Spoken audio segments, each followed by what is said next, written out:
So Ann Coulter continues to whine over Donald Trump's capitulation on the border wall. Now, during an interview with Yahoo News' Mike Isikoff, Ann Coulter admitted that Trump is actually not a good president, very bad at being president, actually, and suggested that he's actually not there, or not quite there mentally, and that the only reason that she supports him is because of the wall. Now, this is great. Now, here's a quote here. Quote, "We put this lunatic in the White House for one reason, and one reason only.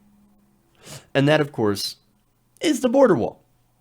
She says that the border wall is the most important thing. That's the reason we all voted for him, so that we can keep the scary brown people out. So now she also says that he will eventually, even though he is both, quote, lazy and incompetent. Oh, yeah, and this is somebody who lavished praise on Donald Trump, wrote a book, In Trump We Trust, is now saying he is lazy and incompetent. Well, it's true. He is incredibly lazy. He works maybe a couple of hours per day. There's a recent story out where he had maybe one event a day in January. So incredibly lazy, takes executive time, watches television, live tweets Fox News all the time. So he does not work.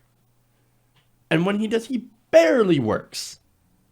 So yes, he is lazy and incompetent. Again, if you wanted to build a border wall, you could have done so over the last 2 years when you actually had control of the government. But you didn't. So super incompetent. But Ann Coulter, she did say, quote, I'm sorry, not quote here. I'll get to the quote in a second. She predicted that Trump would eventually decide to build a border wall via executive action if Congress refused to fund it. And of course, he came out earlier today and said, yeah, I'm going to do it. I'm going to declare a state of emergency and I'm going to use emergency funds to build my wall. Coulter had said, quote, "I think Trump is going to do that. I think he's finally going to pull that pocket constitution out of his lapel pocket and say, oh my gosh, I'm president. This is great."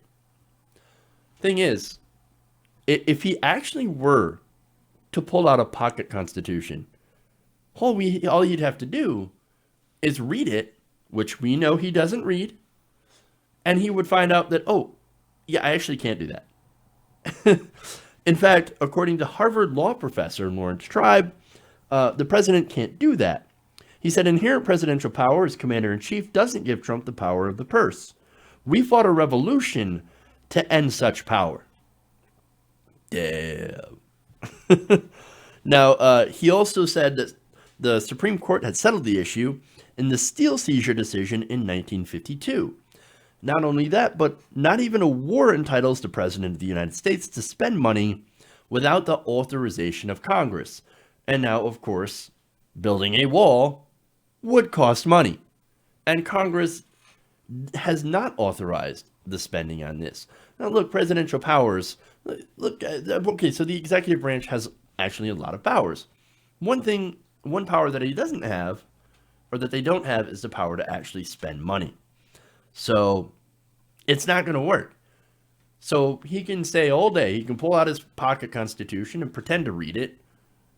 But no matter what, he's not going to get funding for the wall if Congress says we're not going to give him funding for the wall. And right now, that's what the Democrats are saying. Democrats in Congress, surprisingly, shockingly, has not folded. They said, look, come to the table, right? Let's have a conversation. You know, we're willing to work with you. Maybe if you give, protection for DACA recipients, like a pathway to citizenship and full protection for people who are undocumented. If not, then we're not going to deal with you. We're not going to deal with you if you're going to take hostages. And so that's what's going on here. So now, back to Ann Coulter. She basically doesn't understand the Constitution herself and thinks that Trump can just literally decree a wall like a freaking king. You know what that is? That is deeply un-American. You can't actually do that. And here's the other thing, as I said before, they wanted the wall so bad. If it was such a big emergency, what were they doing for the last 2 years? What did they do? Oh, here's what they did. They cut taxes for the rich and then tried to repeal your health care. That's what they spent the first 2 years doing. Those are the priorities of the Republican Party. Those are the priorities of Trump. So all they wanted to do is to take away your health care, which, by the way, would save them lots of money on taxes because there were taxes inside the ACA that were actually fairly progressive, that actually went after the rich and used the rich, that money, to go and subsidize people who were poor in the market. So that's one reason that they wanted to get rid of the ACA. Not only that, but again, they wanted to cut taxes for corporations. They were very successful in doing so, and the rich. They also cut the estate tax to where it's only effective over $10 million, anything over $10 million. So that saved rich people millions and millions of dollars. So that's, again, those are the priorities of Republicans. That was the priority of Trump, to save himself money. Now, as for Anne, it's delicious, man, watching her have a meltdown, knowing, of course, that she was once a Donald Trump sycophant. Again, she wrote a book called In Trump We Trust.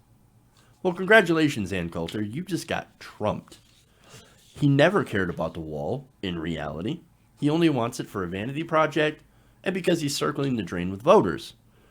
The real goal of his presidency, all along, and we've been calling it, is to cut his own taxes and the taxes of his cronies and his donors. So like everyone who's ever done business with Donald Trump, guess what, Ann? You've been had. And just now you're starting to realize it.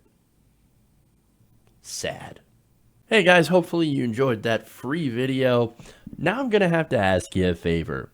Between the demonetization and the YouTube algorithm messing around with view counts, etc., we're having a hard time adjusting to the new YouTube reality, which is where you guys come in. See, we have a Patreon, patreon.com/TYTNation, set up to help us rely on you guys, the viewers, instead of big corporate ads. Look, you know the show. You know I'm not in favor of big corporations anyway. So help us transition away from relying on the ad model to pay the bills and sign up to be a patron, patreon.com/TYTNation. That goes a long way to help us keep the lights on. And you guys will know that you're supporting independent, progressive media.